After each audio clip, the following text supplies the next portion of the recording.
Iran test fires ballistic missile capable of carrying warheads, Pompeo says. Secretary of State Mike Pompeo said on Saturday that Iran's government had just test-fired a medium-range missile that is capable of carrying multiple warheads. The ballistic missile Iran tested has the ability to hit parts of Europe and any location in the Middle East, the secretary said, which he claimed would violate a UN Security Council resolution that called Iran to not pursue any activity related to ballistic missiles designed to be capable of delivering nuclear weapons, including launches using such ballistic missile technology. "We condemn these activities," Pompeo said, and call upon Iran to cease immediately all activities relating to ballistic missiles designed to be capable of delivering nuclear weapons. Pompeo reiterated that sentiment on Twitter. The Iranian regime has just test-fired a medium-range ballistic missile that's capable of carrying multiple warheads. This test violates UNSCR 2231. Iran's missile testing and missile proliferation is growing. "We condemn this act and call upon Iran to cease these activities." Iran had not made an announcement or commented on the test as of Saturday evening. Trita Parsi, the president of the National Iranian-American Council, however, pointed out that the language of the UN Security Council resolution calls on rather than forbids Iran from testing its missiles. The very UN resolution that Pompeo is citing is also the very nuclear deal the Trump administration withdrew from earlier this year, Parsi added. "We had a functioning deal and you may not have agreed with all the contents of it, but it actually contained this conflict," he said. "Trump came in, ripped it up, and now we are seeing more missile tests, we're seeing escalation, and we are seeing a drift towards war."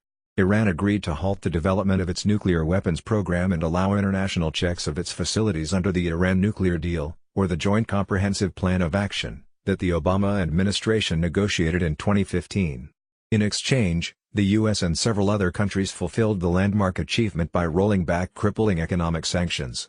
Iran had not tested a similar weapon for more than a year, Parsi said, because of that agreement, but that changed after the U.S. withdrew from the nuclear deal.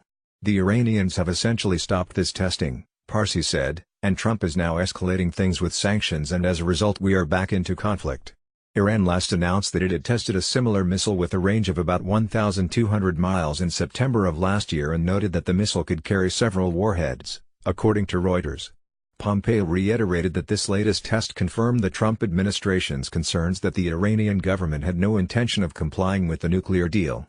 "As we have been warning for some time, Iran's missile testing and missile proliferation is growing," Pompeo said in Saturday's statement. "We are accumulating risk of escalation in the region if we fail to restore deterrence. And though it may have not been in direct violation of the agreement, other experts say it violated the spirit of the deal. There is a question of good faith here, and I think that's consistent with Pompeo's rhetoric," said former Ambassador Lincoln Bloomfield, who served in the past 3 Republican administrations, most recently as the Assistant Secretary of State for Political Military Affairs under President George W. Bush.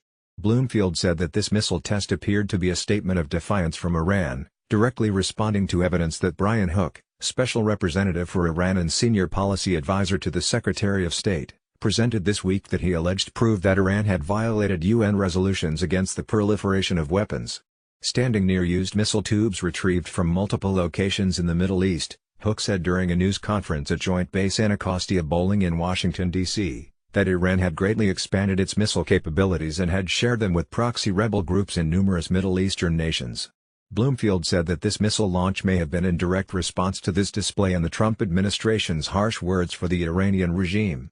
"There is a desire to not lose faith and back down directly to tough rhetoric from the United States," Bloomfield said. "It's not surprise if Iranians say that, I don't care how many missile parts you've put together and traced to our factories, you're not going to scare us." But while Bloomfield said he was fairly confident that Iran would ultimately fold to economic and internal pressure, Parsi said the major concern from this missile launch surrounds what the Trump administration chooses to do. "It is Pompeo's reaction that is quite a big deal and not the actual missile test itself," he said. Phil McCausland is an NBC News reporter focused on the rural-urban divide. Farnoosh Amiri writes for NBC News.